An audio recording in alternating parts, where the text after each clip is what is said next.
So the NBA draft is in a couple of weeks, and obviously workouts are going to be happening. The draft combine has just happened, and I'm telling you guys right now, there is one draft prospect who is honestly pulling one of the riskiest moves I think I may have ever seen from a draft prospect, and it is Stephon Castle.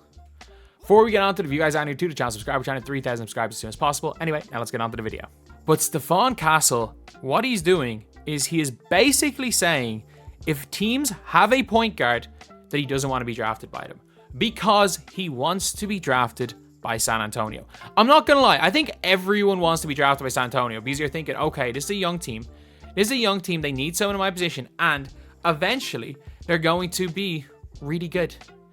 Like, that is just the way that teams are going to be looking at San Antonio. You're going to be playing with Wemby. I actually don't think that they take Stephon Castle. Stephon Castle is not a good enough shooter, and you need a lot of shooting around Wemby. And I know Topic isn't a good enough shooter. Stephon Castle's worse. But it's like, do you take Stephon Castle's defense or do you take Topic's playmaking? I think they're going to value the playmaking more than the defense. If you wanted a large defense, like, they don't need Stephon Castle. They just straight up don't need him. As good as he is, he's really, really good. They don't need him. But the problem is he's now saying that he is a point guard. That if a team has a point guard, he doesn't want to go there. So where he was projected to be picked at 6, a lot of people thought he was going to go 6 to Charlotte. They're not going to take him. 3 at Houston. Houston aren't going to take him. He was never going to go number 2, but he might go number 2. Unless he shoots up the board, he might go number 2. Houston aren't going to take him. Portland aren't going to take him. He's not doing a workout with I don't think he's working out with Utah. As far as I'm aware, he's not working out with Charlotte. He's not working out with Portland. He's not working out with Memphis at 9. So he's basically hoping that 4 or 8, the Spurs take him. And I don't think the Spurs take him at 4. And if they can get one of their guys a point guard at 4, I don't think they take him at 8 either. And then you're now looking suddenly at Chicago Bulls at 11. I don't think he works out for Chicago either if he doesn't want to play point guard. Or if he's insisting on playing point guard. Then at number 12, he's not going to get over Shea, OKC.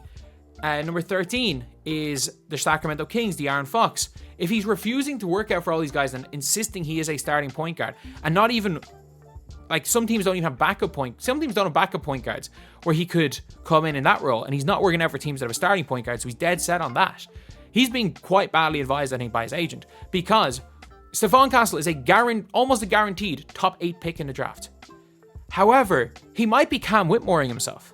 Like, I don't know exactly what happened with Cam Whitmore, but if he's refusing to work out with teams because he wants to be a starting point guard, and these teams are all saying, oh, he's not going to be our starting point guard, so let's not take him with the draft. Like, there's probably going to be a team that just says, screw it, I don't care that he doesn't want to be here. I don't care that he doesn't want to work out for us. We're taking him anyway. But if it doesn't happen, you start to look down the draft, and he might fall out of the lottery. I'm not joking in the fact that he legitimately might fall out of the lottery. From a guy who could be the 4th pick, could be the 2nd pick, honestly. One of the best players in this draft. It is not out of the realm of possibility that due to his own doing, due to him and his agent, he might fall out of the damn lottery. And it's a risky game. It is a risky game, but it could pay off. If he's dead set in being in San Antonio, there is a scenario where this happens in the draft, and San Antonio, I think, take him. If teams go cold on Reese Shea, and the 1st pick ends up being Sarr, obviously. If the Wizards, instead of taking Reese Shea, who people think they're going to take Donovan Clingan at 2, and then at number 3, the Rockets go and take someone like Reed Shepherd. That can happen. Or even maybe the Rockets take Rob Dillingham as a backup spark plug. There's no question about it that could happen. Or maybe Topic goes 2 if the Wizards fall in love with him. At 3, you've got Clingan then, because the Houston Rockets want the size, with Reese Shea available at 4. But if Reese Shea is not available at 4, it's highly unlikely that San Antonio go with Stephon Castle. It's highly unlikely they take him. They're almost certainly going to take one of the 2 point guards in Topic or Dillingham. They're going to almost certainly take one of those 2 guys, because just what they necessarily need beside Wemby, they need either shooting or playmaking. Stephon Castle is brilliant, but he's neither of them. We're neither to the level of what those 2 guys are. So what I'm guessing is that if Reese Shea falls to 4, it means Topic or Dillingham are taken before that. And it means there's potential that Dillingham's not on the board at 8, or Topic. And if that's the case, Stefon Castle 8 to San Antonio. Otherwise, he's now in a situation where he is going to either be drafted by a team he doesn't want to be drafted by or fall out of the lottery. Which is mad for what a guy who could be one of the 3 best players in this draft.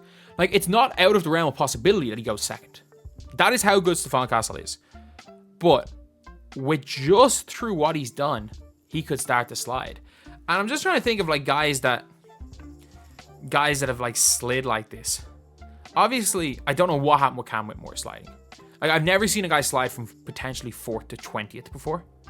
Like, it was apparently it's between Cam Whitmore and Amen Thompson for Houston at 4. And they took Amen Thompson. And then in their 20th pick, they got the other guy they wanted to take at 4. I genuinely still don't know what happened there. Because it was nothing to do with his play. His attitude seems okay. He's steal at 20. But you've also got the year before, no one that I can really remember.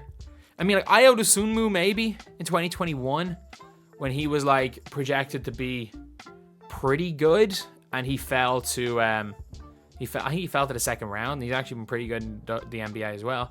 I think Dosunmu, was he a second round pick? I actually can't for the life of me. It just reminds me of like, I don't know, your man from the Draft Day movie who went from like 1 to 6. Yeah, Dosunmu was a second round pick. And like, I remember seeing him mocked as high as 15. But like, we've never seen somebody mocked as high. I've seen Castle mocked as high as 2. I've seen people arguing that he could well be the number 1 pick. We've never seen that guy drop out of the lottery before. And like, even Nerlens Noel, when he dropped to 6, was wild. Every pick then. I hope he knows what he's doing. I hope he has, before not taking these workouts, he has some assurances. Because if I was his agent, I would work out and tell every team I want to go there. Because the higher you're picked, the more money you make. Simple as that. No guarantee for second contract. But if you're picked in the lottery and if you're picked in the top 10, you're set for life if you're smart with money. But obviously, they're very much pushing for him to go to 1 spot. And I don't think that 1 spot takes him. I really don't. I actually think he's not going to be the worst pick in the world for San Antonio, because you can own, like, if you are a good enough scorer, if you can play make a bit, you're a tall guard, and you can defend, there is a spot in the league for you. It's just not what San Antonio need running the 1. Obviously, different type of player, better at the 1 than Jeremy Sohan, much more experience, but we've seen like what non-playmaking, non-shooting point guards with Wemby, like what that has been. And Stefon Castle, obviously, don't call him Jeremy Sohan. He's way better at the 1 than him.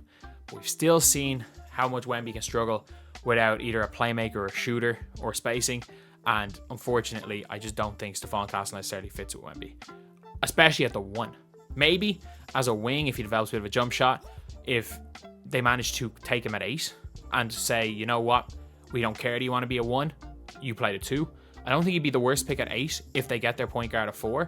I just don't think they do it because, again, he's adamant on being a point guard. Unless he's just literally saying this as a smokescreen to get to San Antonio, and he's willing to play a 2 when he's there, because surely wherever he goes, he'll play wherever he plays. But it is a bold move. It's a ballsy move, and who knows if it's going to pay off.